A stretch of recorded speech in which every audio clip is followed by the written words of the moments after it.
Too Faced Cosmetics is one of the best-known beauty brands in the market today, so much so that they managed to weather several pretty major scandals.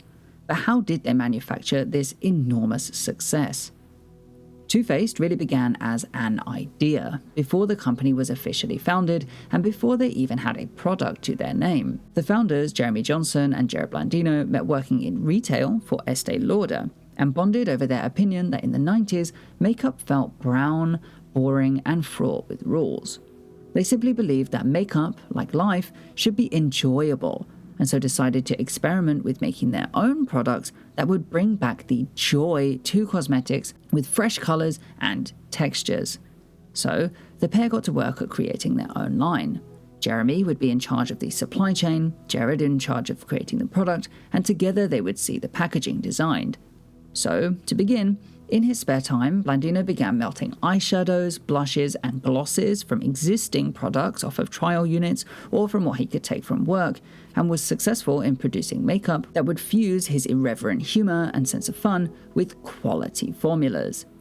These were then turned over to Jeremy, who would work on finding labs and factories as suppliers for their very first collection, with which Too Faced was launched in 1998. Too Faced launched with 8 lipsticks, 8 nail polishes, and a collection of 10 eyeshadows that included the world's first glitter eyeshadow named Ooh and Ah that was made of black eyeshadow and silver glitter, which, after becoming stocked by Sephora, really was a revelation for the makeup industry, both chemically and now commercially. Following a feature in an article of Vogue, the eyeshadow was really the breakout star of the whole collection, ensuring extremely quickly financial security for the company. In fact, Ooh and Ah would go on to be one of the company's top 5 selling products for the next 10 years. But at this point, by the year 2000, only 2 years after the launch, the co-founders were already successful enough to relocate from their dining room to their first official office. Here, they could continue to challenge the mundane makeup industry, this time now on a global scale, thanks to the company becoming stocked worldwide by Sephora, as well as being picked up by Ulta. From here, they would come to materialize some of the company's best-loved products, like the brand's plumping lip gloss Lip Injection in 2005, and one of their first paper eyeshadow palettes, Quickie Chronicles, in 2006. And with that, their next major hit was born. Quickie Chronicles became a sensation in the cosmetics world thanks to both its distinctive branding and high-quality makeup that for the first time ever included several different products within the one palette, a concept never attempted before. Each Quickie palette included 1 blush, 3 eyeshadows, and 4 lip glosses, wrapped in illustrations from the 1940s or 50s, of which they all had a distinctly sexual, retro feel to them. Too Faced understood very early on that packaging and branding were fundamental to selling any cosmetic product, more so than almost any other factor. Though they have innovated chemically and innovated with the packaging with this product as it was a game changer, coming up with truly original ideas in such a saturated market is so difficult, and differentiating a brand with packaging, branding, and marketing therefore becomes paramount. And this is something that Too Faced never failed to neglect. In the early days of Too Faced, they had this logo that's made from a retro font that looks a bit like the Hairspray font from Broadway. So even though the logo is now changed to the one that we know today, at this time, bringing that same vibe through to further packaging was incredibly smart and showed brand consistency over their product. This was also very important in the growing YouTube space, where people had started to share makeup and beauty routines, tips and tricks with the world. So, Too Faced banked on having an instantly recognizable product to make their product desirable, and having this very distinguishable packaging for their products helped them immensely stand out amongst the crowd, yes in the retail space, but also now in the social media space. Too Faced were no stranger to being reviewed by creators at this point too, and even in 2008 founded their own YouTube channel where the content was personal and relatable, not overdone corporate videos. Although a lot of the earlier videos are now gone, seeing that this is the first one from the channel in 2012, they started posting in 2009, with their most successful series being a bit later when Jerrod Blandino began a YouTube series called It's Happening. Effectively, he was treating the channel like a regular YouTuber would, just with this unique insider look at the beauty community. But This is still very early for a company to want to get in on social media marketing. And though I couldn't find sales figures, it must have been influential for them to even consider starting a YouTube channel even before posting on it. So much so that these videos, pre its happening, contributed to the successful launch of their massively successful Chocolate Soleil Matte Bronzer. Launched in early 2009, the Chocolate Soleil Matte Bronzer quickly became a top seller, for it was both a solid product and it had a phenomenal differentiator that they could use for marketing. You see, the Chocolate Soleil actually contained real cocoa powder, which was promoted as an excellent source of antioxidants and a natural mood enhancer. It's obviously impossible to know how much of that one can get from a bronzer, but it is phenomenal marketing, even boosted by the added chocolate-like scent that was so well received that Too Faced would go on to utilize scent to differentiate many of their future products. But their 2000 success would only then be completely surpassed by the 2010s. In 2012, a majority stake was purchased by Western Presidio for $71.3 million. They would invest a large amount of money into the company meant for wide-scale expansion. This enlarged the team and invited innovation for Too Faced to produce hit after hit. So, Too Faced were on top of the world, creating huge consumer demand and surpassing expectations with every new line. And they also had a corner on social media marketing that really no other company had in the same capacity, even beginning one of the very first YouTuber collabs with Nikki Tutorials, which in fact would be their first scandal. It was revealed to the public that Nikki only received a flat fee of $500,000 for the collab, which paled in comparison to how much she would have earned if she was offered an appropriate percentage of sales. Jeffree Star, who was also on YouTube at the time, but more as a personality than what was going on with Too Faced channel, famously tweeted about this and drew a lot of negative attention to the brand, really for the first time. But makeup, despite how big it had gotten, was still a niche at this point.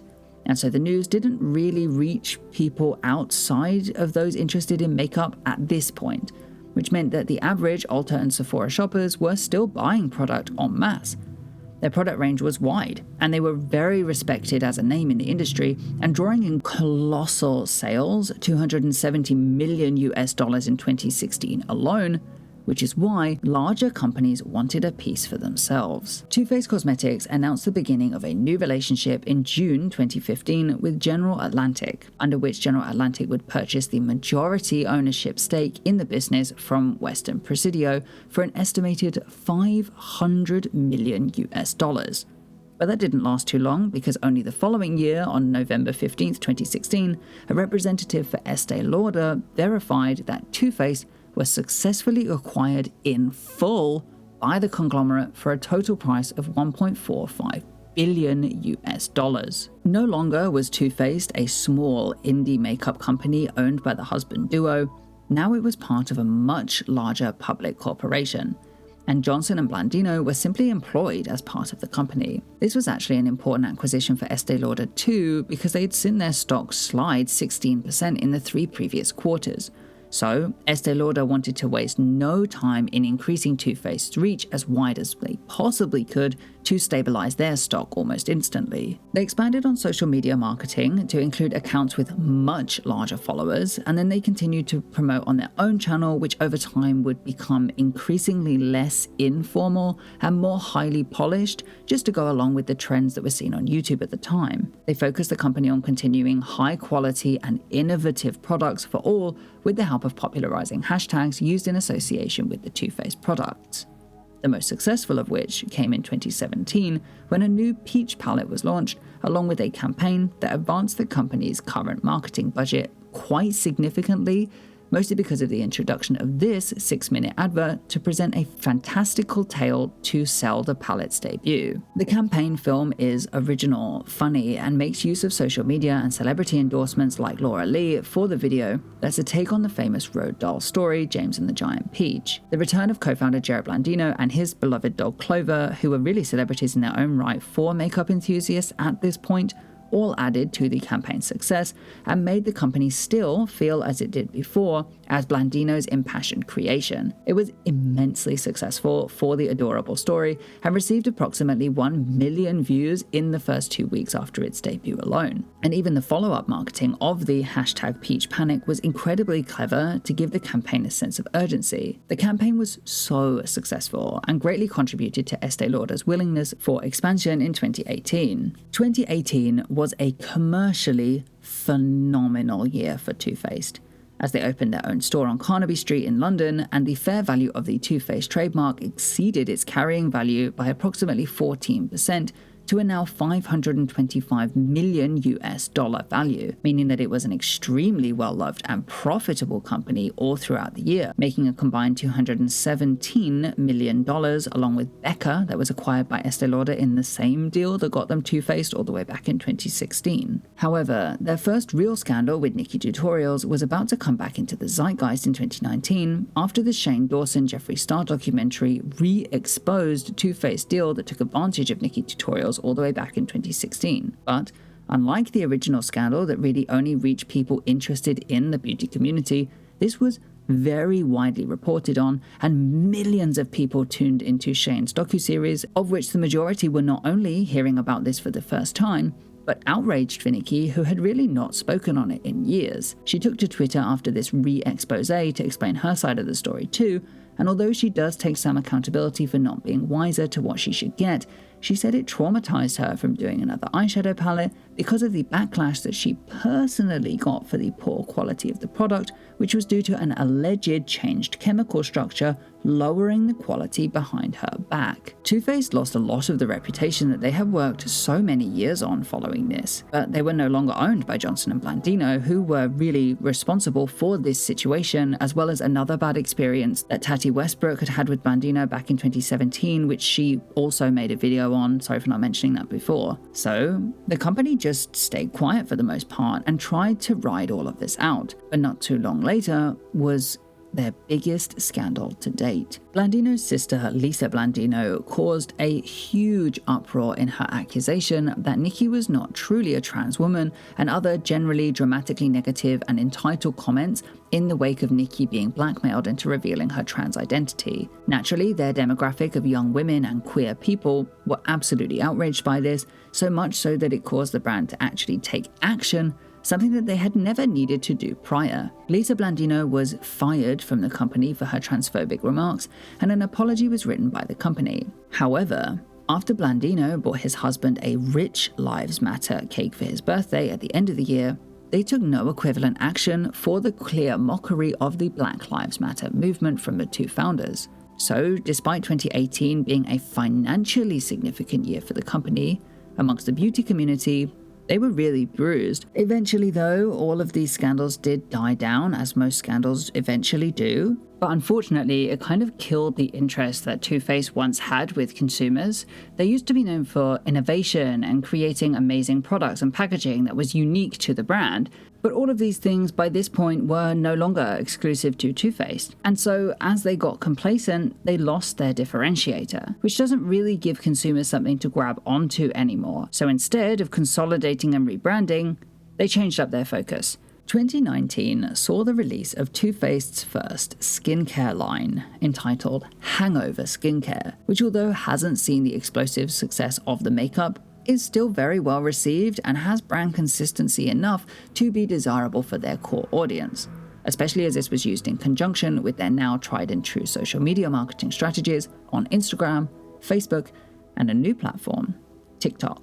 They launched TikTok in March of 2019, creating their own content. According to Summer Teshwani, Vice President of Marketing at Too Faced, before COVID, Too Faced, much like many other beauty firms, created photoshoot-based campaigns and recruited models, makeup artists, hairstylists, photographers, etc. to carry out that vision, while influencers were only serving as a megaphone to promote the product and the product's narrative on their own platforms. However, when the pandemic forced the closure of Too Faced's internal studio, the company turned to its influencer partners to generate 100% of the campaigns that were then analyzed and improved on internally as the company revised its strategy in order to identify what users on TikTok resonated with, as well as opening other opportunities that the platform could present as a sales channel, which worked both as an extension of their promotional campaigns and as a sales platform. So everything seemed to be only improving by the start of 2022. When in January, Too Faced launched Maison Too Faced. Effectively, this launch planned to gamify the shopping experience,